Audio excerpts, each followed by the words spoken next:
Vasco da Gama വന്ന് എന്ന പോലുള്ള കാപ്പാട് കടപ്പുറത്ത് വന്ന പോലുള്ള ഒരു തോപ്പാണ് ഇവിടെ കാണുന്നത്. ഇയർ 1498. അത് കഴിഞ്ഞ് അപ്പോൾ ശരിക്കും പറഞ്ഞാൽ വാസ്കോഡിഗാമ കപ്പലിറങ്ങി എവിടെയല്ല, പന്തലയിലാണെന്നുള്ള പറഞ്ഞിട്ടുണ്ട്. കാരണം വാസ്കോഡിഗാമൻ്റെ ദൂതനാണ് ഇവിടെ വന്ന് ആദ്യം കപ്പലിറങ്ങി.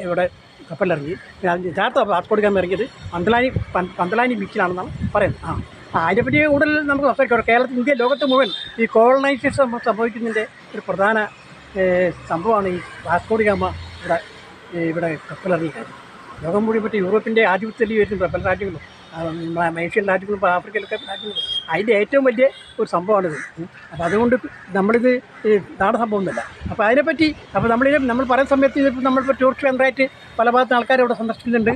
മാത്രമല്ല ഈ 1495 500-ാം വാർഷികം ഗോവ ഗവൺമെൻറ് ഇന്ത്യ ഗവൺമെൻറ് ഗംഭീരമായിട്ട് ആഘോഷിച്ചിരുന്നു 1598.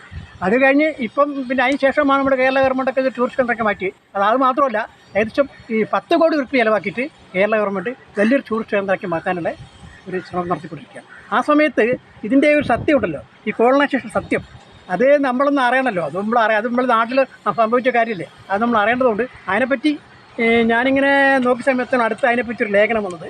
വാസ്കോഡിഗാമയെ തിരിച്ചറിയുന്ന കാപ്പാട് എന്നും പറഞ്ഞിട്ട് സമകാലീന മലയാളത്തിൽ, അതായത് മാർച്ച് 25 2024 ഒരു ലേഖനം എഴുതിയിരിക്കുന്ന ആൾ ഡോക്ടർ പാർത്ഥസാരഥി. അയാളുടെ പേര് കേട്ടൊരു ചരിത്രകാരനായിരിക്കും, കൂടുതൽ ഞാൻ കേട്ടിട്ടില്ല. അപ്പോൾ അതിൽ ഇങ്ങനെ ആദ്യം തന്നെ പറയുന്ന ഭാഗം ഞാൻ വായിക്കണം.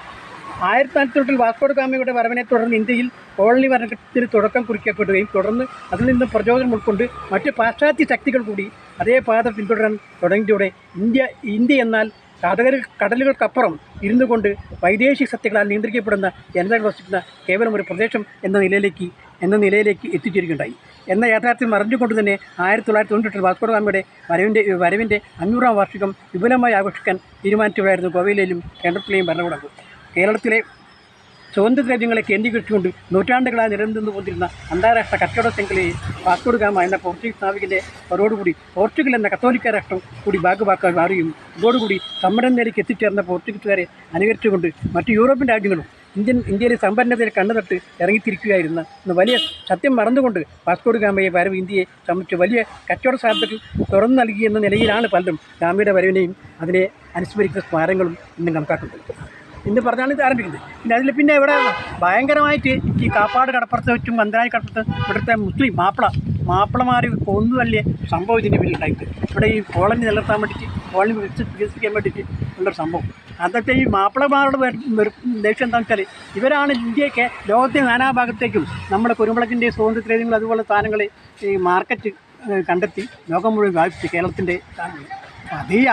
അപ്പോൾ അത് ഇവരില്ല. അതുകൊണ്ട് ഇവരോട് ഈ മാപ്പിള ആൾക്കാരോട് ഭയങ്കരമായ ഒരു വിദ്വേഷം ഈ പോർച്ചുഗീസുകാർക്ക് ഉണ്ടായിരുന്നു. അതെങ്ങനെയാണ് അതിന് കുറേ അധികം വല്ലാതെ നമ്മളെ ഇവിടെയുള്ള ആൾക്കാരെ ബുദ്ധിമുട്ടിട്ട് 1498 മെയ് മാസത്തിൽ അവസാനം കോഴിക്കോട് ചേർന്ന വാസ്കോഡിഗാമ കലാപത്തിന് തിരികൊടുത്തിക്കൊണ്ട് ആഗസ്റ്റ് മാസം വിടുമ്പോൾ അത് യൂറോപ്യൻ അധിനിവേശത്തിൻ്റെ തുടക്കം കുറിക്കലായി ആയിരുന്നു എന്നാണ് യഥാർത്ഥം. തുടർന്ന് 1513 കപ്പലുകൾ അടങ്ങുന്ന ഒരു നാവിക വ്യൂഹത്തിൻ്റെ അമരക്കാരനായ കേരളത്തിലേക്ക് നിയോഗിതനായ പാൽഡ്രോ അൽവാരസ് പൗളിൻ്റെ സമയത്ത് അതേ വർഷത്തിലെ ഡിസംബർ മാസത്തിലെ തുടക്കത്തിൽ 600 മാപ്പിളമാർ കോഴിക്കോട് തീരത്ത് വെച്ച് കൊല ചെയ്യപ്പെട്ടു. തുടർന്ന് 16-17 തീയതികളായി പോർച്ചുഗീസ് കപ്പലുകളിൽ നിന്നും കോഴിക്കോട് തീരം ലക്ഷ്യമാക്കി പ്രവഹിച്ച ബോംബ് വർഷത്തെ തുടർന്ന് ആയിരക്കണക്കിന് മാപ്പിളമാർക്ക് ജീവഹാനി സംഭവിച്ചു. തുടർന്ന് അതേ മാസം 19 കൊച്ചിയിലേക്ക് പുറപ്പെട്ട സംഘം വഴിക്ക് വെച്ച് കണ്ടുമുട്ടിയ 2 കപ്പലുകൾ മുഴുവൻ മാപ്പിളമാരി കൊന്നു തള്ളി. എന്തിനേറെ പറയുന്നു, മഹാനെന്ന് വാഴ്ത്തപ്പെടുത്ത വാസ്കോഡിഗാമ തന്നെ അദ്ദേഹത്തിൻ്റെ 2ാം വരവിൽ മാടായിയുടെ തീരത്ത് വെച്ച് സ്ത്രീകളും കുട്ടികളും അടങ്ങുന്ന 250 മാപ്പിളം വരെ മൃഗീയമായി കടലിൽ കൊന്നുകൊള്ളുകയുണ്ടായി. തുടർന്ന് അതേ വർഷത്തിൽ നവംബർ മാസം കോഴിക്കോട് തീരത്ത് വെച്ച് 24 കപ്പലിലെ മുഴുവൻ ആളുകളെയും അദ്ദേഹം കൊന്നെടുക്കുകയുണ്ടായി.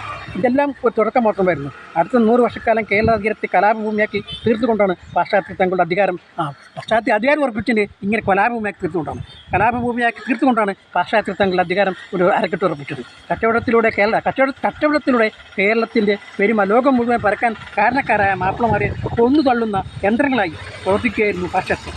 1920 ജനുവരിയിൽ കോഴിക്കോട് പരിസരത്ത് വെച്ച് 1000-ലധികം മാപ്പിളമാരെ അൽഫോൺസ സോഡി അൽബുക്കറിൻ്റെ കാലത്ത് കൊന്നതും 1504 ഭൂവേൽട്ട ഭക്ഷിക്കുന്ന സമയത്ത് 19,000-ഓളം ആളുകൾ കൊച്ചി കായലിൻ്റെ പരിസരങ്ങളിലായി കൊല ചെയ്യപ്പെട്ടതും 1506 ലോപോലോസ് തോറസിൻ്റെ സമയത്ത് 2000 മാപ്പിളമാർ പന്തലാനി കൊല്ലത്ത് വെച്ച് കൊല ചെയ്യപ്പെട്ടതും 1500 മാർച്ചിൽ സൈമൺ മാർട്ടിൻ്റെ നായകാലത്ത് കണ്ണൂരിൽ വെച്ച് 4000 മാപ്പിളമാർ കൊല ചെയ്യപ്പെട്ടതും മറന്നുകൊണ്ട് ഗാന്ധിയുടെ ആഗമനത്തെ പുകഴ്ത്തിപ്പാടാൻ കഴിയുമ്പോൾ എന്താണ് ഓരോരുത്തരും ചിന്തിക്കുന്നത്.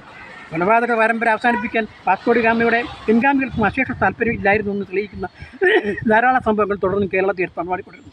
1559 ലൂയിസ് ഡിമെല്ലയുടെ കാലത്ത് 15,000 തദ്ദേശീയരെയാണ് കണ്ണൂരിൽ വെച്ചും കൊലയപ്പെട്ടത്. കഴിഞ്ഞില്ല.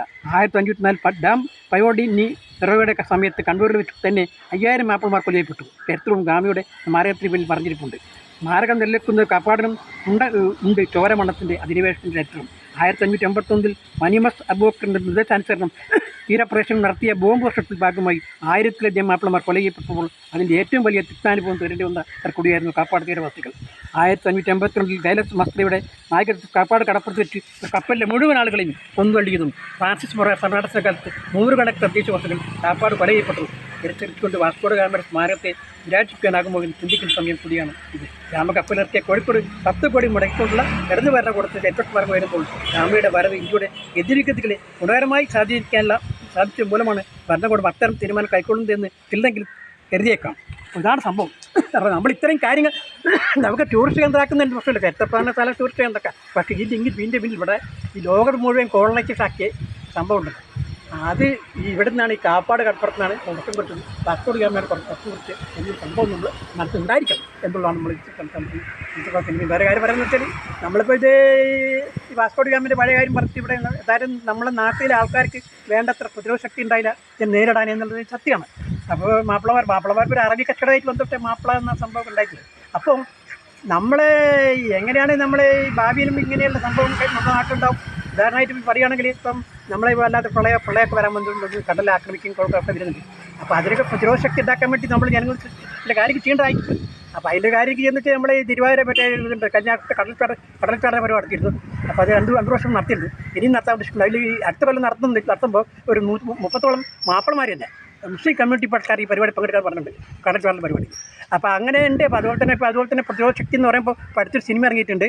അതായത് മഞ്ജു ബോയ്സ് എന്ന് പറഞ്ഞാൽ അതിലിങ്ങനെ ഈ നമ്മുടെ ആദ്യ ദ്രാവിഡ സംസ്കാരത്തിൽ അന്തർലീനമായിട്ടുള്ള പ്രതിരോധ ശക്തി നമ്മുടെ കേരളീയരുടെയും തമിഴ്നാട്ടുകാരുടെയും പറയുന്നത്. അതൊക്കെ നമ്മൾ കാണുന്നത് നല്ലതാണ് എന്ന് പറഞ്ഞുകൊണ്ട് ഞാൻ എൻ്റെ വാക്കുകൾ നിർത്തുന്നു.